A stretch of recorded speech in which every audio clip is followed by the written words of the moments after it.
콜드콜을 하다 보면은 이제 하다 보는 게 아니라 이제 막상 이제 처음 시작할 때 저희가 자영업자들 대상으로 이제 하잖아요. 네. 근데 자영업자를 대상으로 하면은 자영업자들 중에서도 많은 업종이 있을 거란 말이에요. 그럼 항상 저는 이제 콜드콜 초창기에 하면서도 내가 이 자영업자를 대상으로 해야 되나?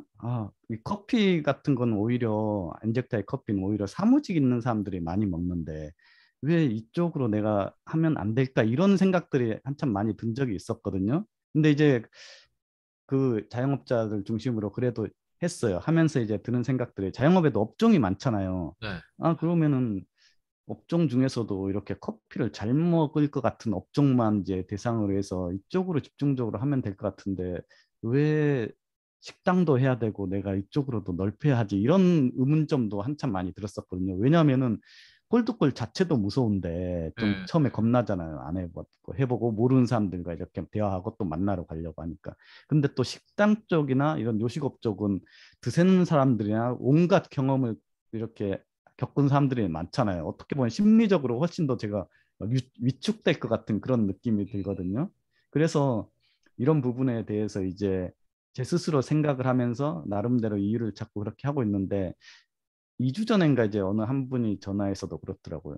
왜 콜드콜을 그 한 업종에만 하지 않고 그렇게 여러 업종을 하냐고 이해를 못 하겠다고 이런 이제 전화를 받아서 제가 쭉 이렇게 얘기를 한 적이 있었거든요. 네. 이 부분에 대해서도 이제 궁금해 하시는 분들이 있을 것 같아서 대표님 한번 말씀 한번 들어보고 싶습니다. 저는 개인적으로 일대 우리가 개미고 개미가 상대해야 될 게 기업이라고 하면 개미들을 일단 두려워해요. 그게 무슨 네네. 말이냐면 이제 내가 어떻게 보면 콜드콜 하는 이유도 콜드콜을 한다는 거 말 그대로 내가 지금 뭔가 부족하고 많이 결핍하기 때문에 콜드콜을 하고 있다는 거예요. 왜냐면 부자들은 콜드콜 안 해도 되잖아요. 예. 네네. 근데 일반 사람들이 부자까지 가고 좀 자유로운 삶을 살려면 기본적으로 우리 앞에 말을 해야 될 거 아니에요. 네. 근데 앞에 말을 하기 위해서는 내가 성공 결과만 집중하면 별의별 일을 다 해야 할 수 있는 거예요. 내가 내 몸을 팔아도 되고 강도질해서 도둑질해서 팔아도 되고 불법으로 뭔가 해서 돈을 벌어 돈 버는 일은 다양하게 불법 합법 다 많잖아요. 네. 근데 우리가 원하는 건 망하지 않고 위상 있게 장기적으로 기술을 가져가면서 점점 일은 수월한데 돈은 더 많이 벌고 가치는 더 많아지는 어떤 그런 삶을 우리가 대부분 사람들 원한단 말이죠. 네. 그랬을 때는 우리가 초반에 내가 콜드콜 한다는 그 자체가 어떻게 보면 내 위치가 밑바닥에 있다는 얘기랑 마찬가지거든요. 근데 밑바닥에 있는 사람 왜 그럼 콜드콜을 해야 되냐? 왜 밑바닥에 있는 사람도 직장 다닐 수도 있고 자영업 할 수도 있고 다른 걸 할 수 있는데 그럼 왜 콜드콜 해야 되냐라고 봤을 때 콜드콜을 통해서 일반 자영업도 못하고 어쨌든 내가 자유로운 삶을 살려면 내 앞에 말을 잘해야 돼요. 내 앞에 말만 잘해서 되는 게 아니에요. 내가 이제 누군가하고 연결을 시켜야 돼요. 근데 연결을 시키는 데 있어서 일대 기업 이렇게 하잖아요. 예를 들면 자영업자 중에서도 이 자영업은 좀 약간 블로그를 봤는데 리뷰도 되게 많고 되게 이 사업주 대표가 되게 잘 살 것 같아. 굉장히 왠지 돈을 많이 벌 것 같아. 이러면 내가 주춤하게 돼요. 콜드콜 할 때. 네. 그래가지고 되게 찌질한 사람들 자영업도 좀 안 돼 보이고 막 이런 사람들만 찾아가지고 명단에 전화하는 사람도 있거든요. 그게 그렇더라고요. 좀 심리가. 그게 우리의 심리인 거예요. 근데 콜드콜 하면서 왜 그러면 다양한 업종, 성공하는 업종만 찾는 게 아니라 왜 다양한 업종을 찾냐면 그 자체가 우리한테 주는 훈련이 굉장한 거예요. 어떻게 보면. 그래서 저는 1대 기업으로 생각하지 말고 1대 개인으로 생각하면 제일 좋을 것 같아요. 그래서 아무리 아, 자영업이 잘 되더라도 그 사람은 한 누군가의 엄마가 될 수도 있고 누군가의 아빠가 될 수도 있고요. 그 사람이 동정심을 가지고 있는 사람이 될 수도 있고 그 사람도 눈물이 있는 사람이 될 수도 있고 그 사람도 상처가 있는 사람이 될 수도 있고 그 사람도 건강이 필요할 수도 있고 그 사람도 마실 거 마시고 먹을 거 먹어야 되는 사람일 수도 있고 그 사람도 똥오줌 다 싼단 말이에요. 그러니까 우리가 좀 더 생각을 바로 이렇게 개방적으로 긍정적으로 생각할 수는 없겠지만 전화를 하는 가운데 내 자체에 대한 진단을 하고 겁쟁이라는 자체 진단하면서 다양한 업종에 전화를 하다 보면 그런 두려움을 극복하기 위한 지식을 찾게 되거든요. 제가 방금 얘기한 건 하나의 지식이에요. 네네. 아, 이렇게 생각하면 되겠다. 이런 정보, 제가 지금 얘기한 게 정보잖아요. 콜드콜 하면서 내가 다양한 업종에 전화하는 이유는 훈련을 위해서. 그리고 훈련 중에서도 그 사람도 또 하는 사람이고 누군가의 한 아버지이고 누군가의 한 어머니가 될 수도 있고 동정심이 있는 사람이 될 수도 있고 나한테 기회를 주는 사람이 될 수도 있고 나의 귀인이 될 수도 있고 내가 그 사람이 뭔가 영감을 줄 수 있는 예술가가 될 수도 있고 모른단 말이에요. 그러니까 이런 관점을 가지고 이런 관점이 원래 없었을 때는 한 업종만 해야 되는데 왜 아이스강 대표님 계속 여러 업종을 다 해라고 하지? 이런 불만이 있을 수도 있는데 이런 관점을 다시 들어보면 아, 이래서 내가 여러 업종을 해야 되는구나. 이런 것들을 깨닫게 되잖아요. 근데 네, 제가 맞아요. 이걸 얘기를 한다고 해서 어떤 사람도 아, 이거 깨닫고 또 하는 사람이 있어요. 근데 이걸 얘기해도 부정적인 사람이 있어요. 아, 그래, 그건 다 좋은데 그래도 내가 빨리 지금 결과를 일으켜야 되고 하는데 제가 지금 얘기한 이 모든 심리 훈련이 없고 결과 있는 건 그거는 오히려 망하는 길이에요. 내가 음, 뭔가 준비 안 되고 자산가가 되고 돈이 생기면 오히려 더 스트레스 공황장애가 오고 우울증이 걸리고 오히려 더 힘들어지고 심지어 그 꼭대기에 올라갔을 때 감당하지 못하는 스트레스 때문에 내가 밑바닥에 있었을 때 차라리 더 행복할 수도 있다는 거예요. 훈련이 안 되면 올라가면 죽어버려요. 그러니까 그 말은 뭐냐면 자꾸 지름길만 가려고 하지 말고 단계별로 다 이거를 시도를 해봐야 되는 거죠.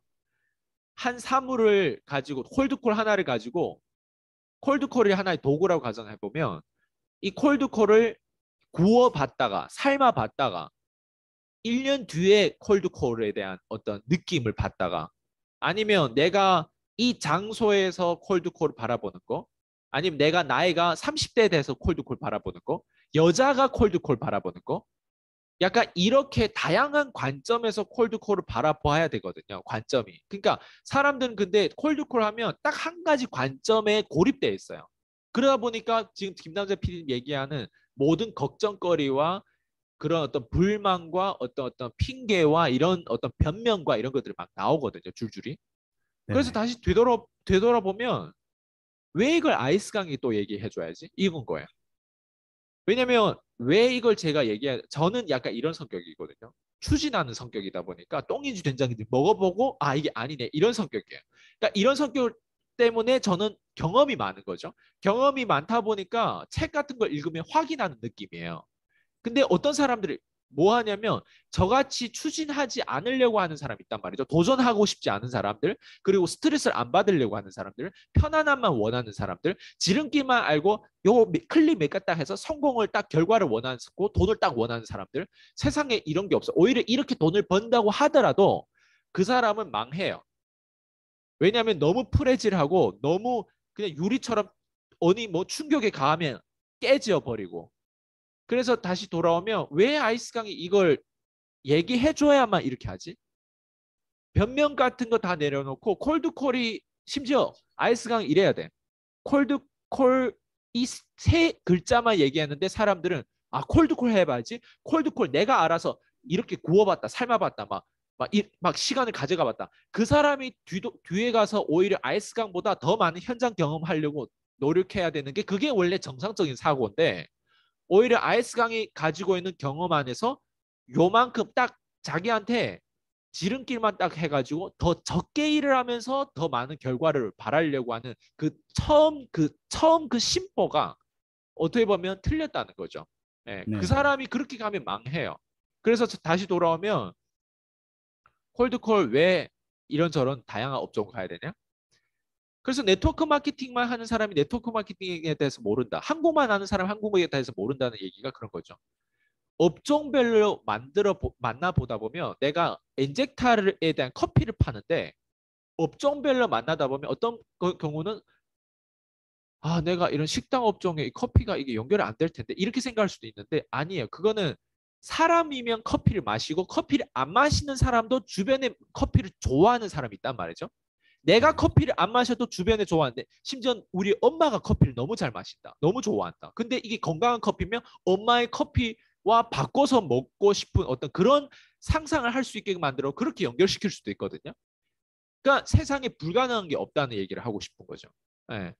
그래서 그렇게 좀 말씀드리고 싶은 거예요, 저는.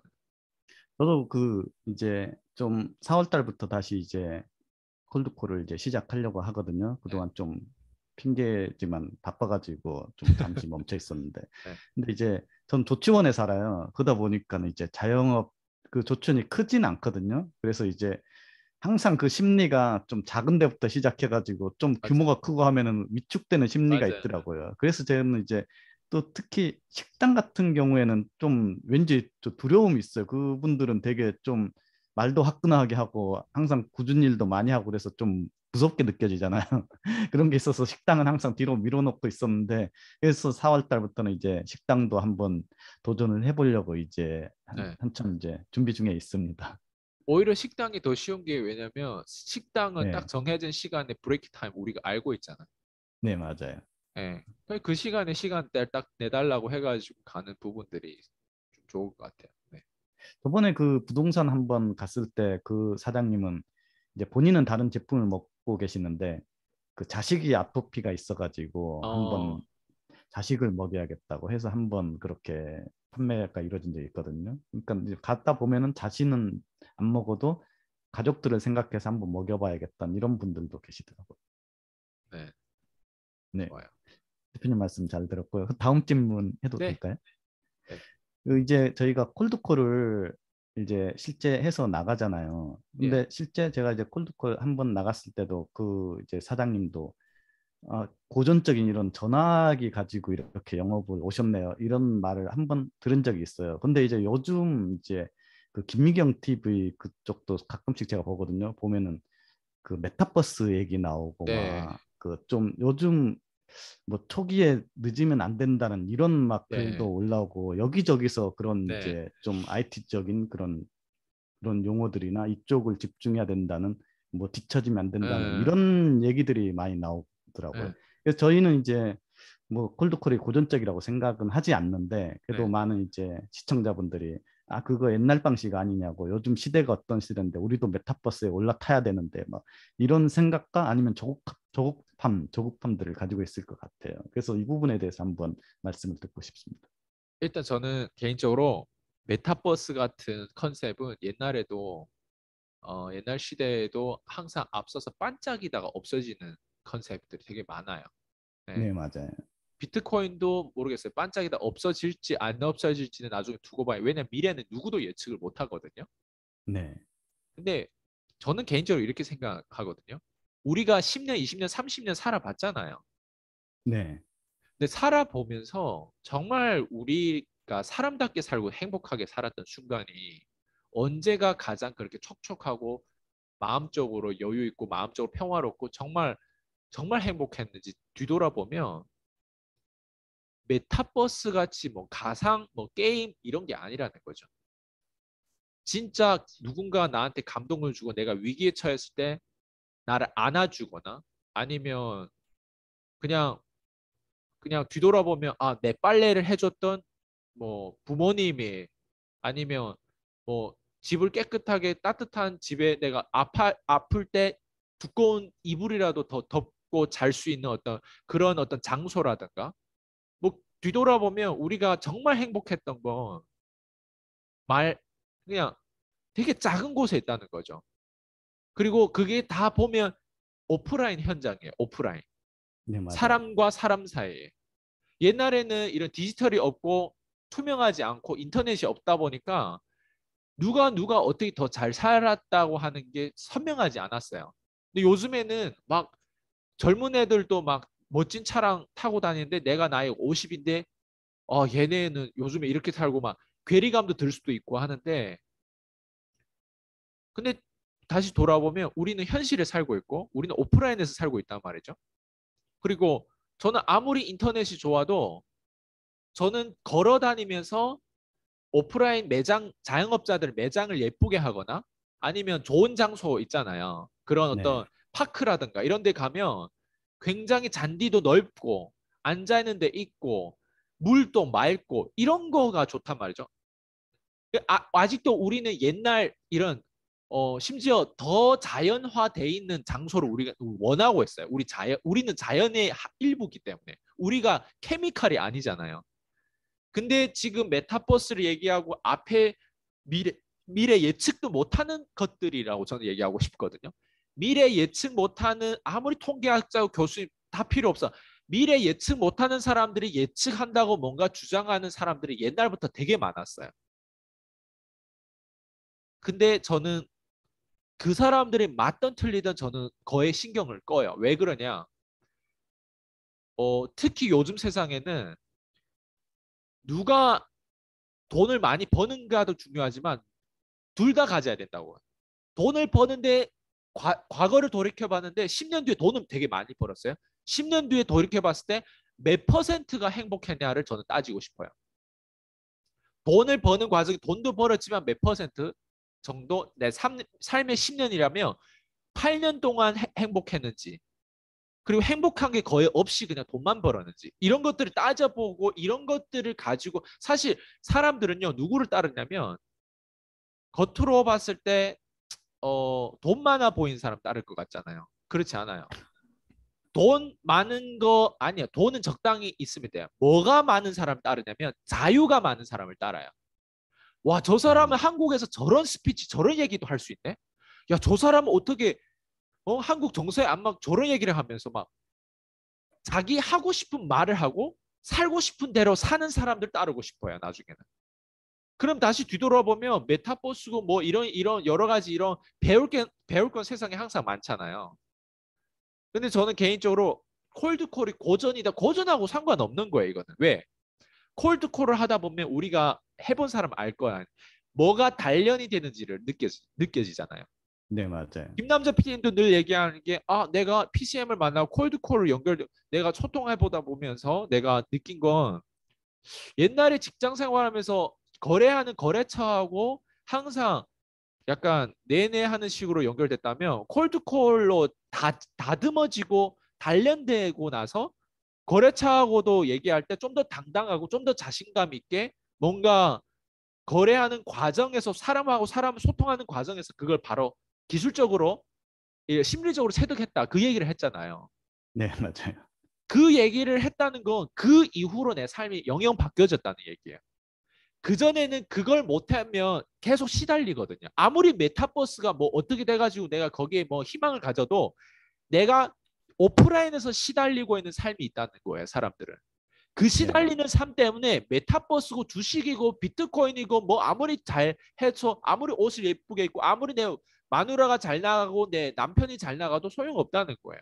아무리 내가 명예가 있고 아무리 내가 정치인이고 아무리 내가 뭐 소용없다는 게 결국에는 내가 일상 살면서 단 하루, 단 일주일 살더라도 사람과 사람 사이에 거래하고 대화하는 과정에 내가 얼마나 주도권을 가지고 내가 얼마나 당당하고 내가 얼마나 내 목소리를 높여가지고 내가 가지고 있는 가치를 누가 인정해주고 인정하는 사람들이 얼마나 많고 커뮤니티가 건강하고 얼마나 내가 나를 인정해준 사람하고 함께 하냐가 중요한 거죠.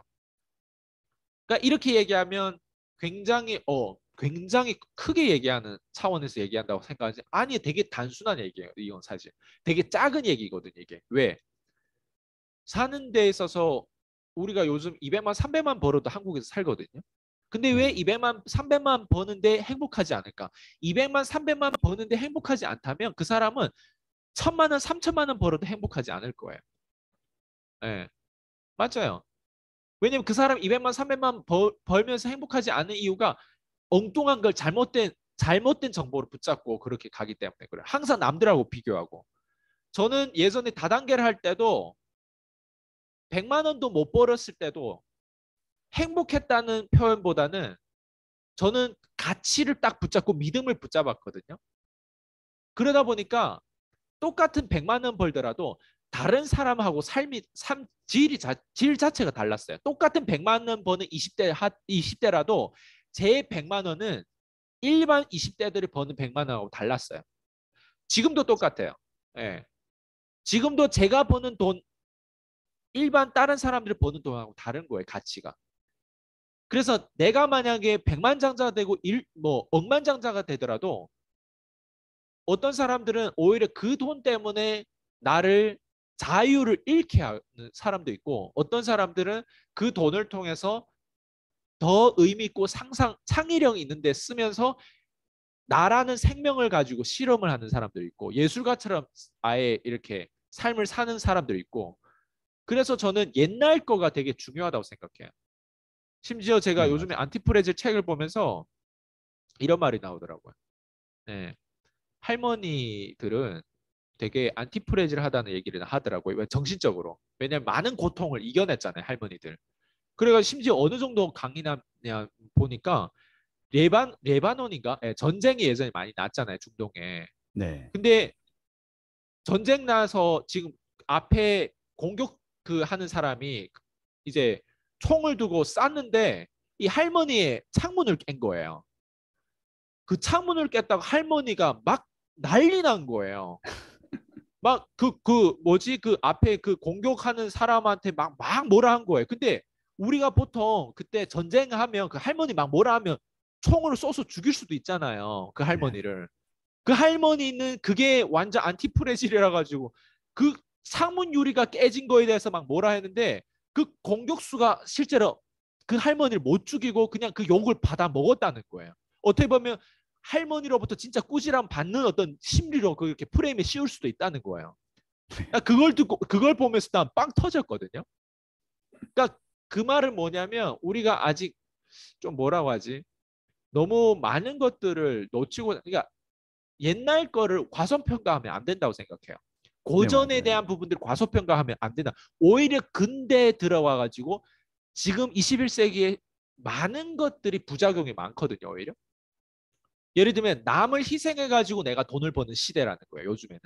그러니까 이런 시대가 옛날에는 없었어요. 예를 들면 내가 건축가예요. 근데 내가 건축해서 지은 건물이 만약 무너졌어요. 그럼 내가 죽을 수도 있는 그런 법이 있대요. 옛날에는. 근데 요즘엔 그렇지 않잖아요. 그만큼 법이 심각하고 무식하지 않잖아요.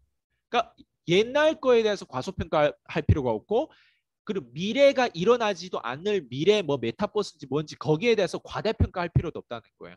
결국엔 지금이고 결국에는 내가 얼마나 행복하게 사는지 거기다가 돈에 대한 부분들은 100만 원 버는데 행복하지 않고 200만 원 버는데 1000만 원 버는데 두려움에 벌벌 떨고 있고 행복하지 않고 내 앞에 말 자유 스피치 자유에 대한 발언을 할 줄 모른다. 누군가에 대해서 안 나쁜 거에 대한 부분들을 비판할 수도 있어야 되는데 정치에서 우리가 배워야 될 거는 비판을 하면 그 비판에 대한 화살을 내가 맞을 수도 있잖아요, 나중에. 네. 누군가가 비판을 하면 그 비판했던 내용을 내 입으로 뱉었기 때문에 나는 그걸 지킬 수 있는 거예요. 지켜야 된다는 무의식적인 어떤 그런 강박감이 있거든요. 누군가를 그렇게 비판했기 때문에. 정치의 좋은 점은 약간 그런 부분이 거예요. 나머지는 모르겠어요. 약간 그런 식으로 우리가 삶을 살아야 되는데 대부분 사람들 그렇게 못 살고 있거든요.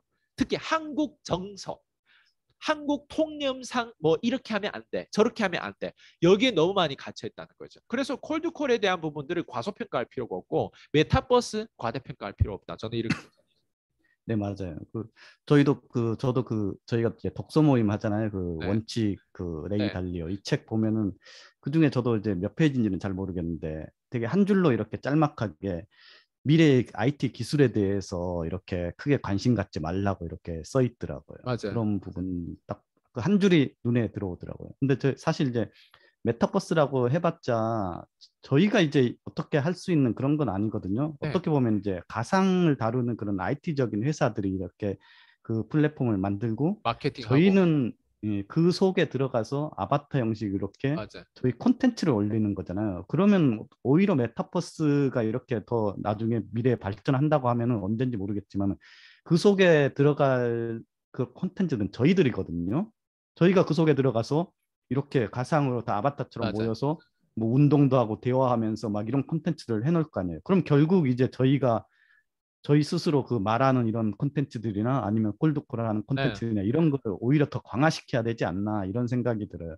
그래서 이렇게 메타버스 이런데 이런 거에 대해서 관심은 끊지는 않되 여기에 몰입하거나 그러지 말고 저희 일상 하던 거 이런 거에 맞아요. 콜드콜과 유튜브에 여기에 몰입을 해야 될 것 같아.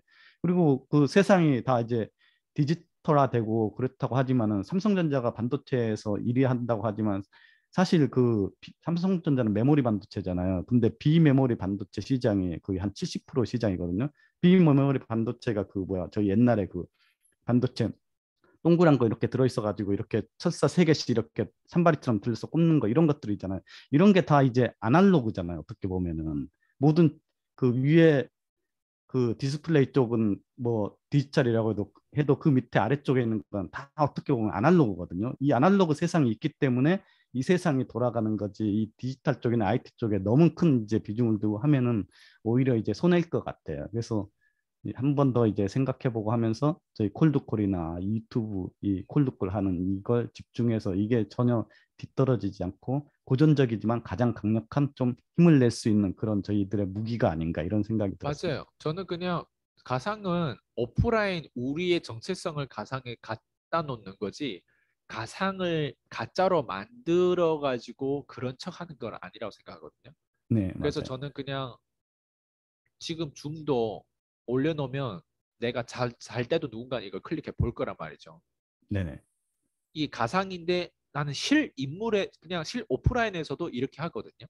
네. 그러니까 이게 그냥 복제돼 가지고 가상으로 그냥 올려놨을 뿐이지 가상을 위해서 뭔가 저는 뒤에 거품을 안다는 거죠. 그냥 이 자체를 올렸는데 사람들이 이걸 비판하고 인정해주고 비난할 수도 있고 뭐 저의 어떤 뭐 팬이 될 수도 있고 뭐 그건 그 사람들의 선택이라는 거죠. 네, 네. 맞아요. 어떻게 보면 지금 저희 하고 있는 이 줌 자체가 오히려 그 메타버스라고 생각하면 될 것 같아요. 그 맞아요. 속에서 저희가 이렇게 자유롭게 소통하고 네. 얘기하고 이런 게 오히려 가상보다는 더 실제 일어나는 일들이 하나의 맞아요. 플랫폼 안에서 이렇게 들어가 있는 거잖아요. 맞아요. 어떻게 보면 이것도 하나의 행복의 과정이죠. 왜냐하면 우리가 가지고 있는 알고 있는 지식들을 사실 이렇게 무료로 나눠주는 거잖아요. 우리 채널에 네네. 그냥 이걸 클릭하고 들어왔을 때, 그러니까 누군가는 이걸 보고 아, 내가 도움 받았다고 생각하는데 아니, 이걸 도움 받고 나면 자연스럽게 내가 아는 걸 누군가 나눠주게 돼 있어요. 그러면 네, 생태계가 맞아요. 좋아진다는 거예요. 그래서 네. 행복하지 않은 사람들 또한 이런 영상들을 보면 왜 행복하지 않았고 그리고 어디 엉뚱한 데 집중하지 말아야 된다고 했을 때는 시간적인 비용을 엄청 절약해 주는 거예요. 그러니까 이런 네, 콘텐츠가 맞아요. 좋은 이유가 바로 이런 거죠. 네. 네. 신경 꺼야 될 거 많아요. 대표님 말씀 오늘도 잘 들었습니다. 네. 네, 알겠습니다. 오늘 네. 수고 많으셨습니다. 네, 수고하셨습니다. 네, 들어가세요. 네. 네.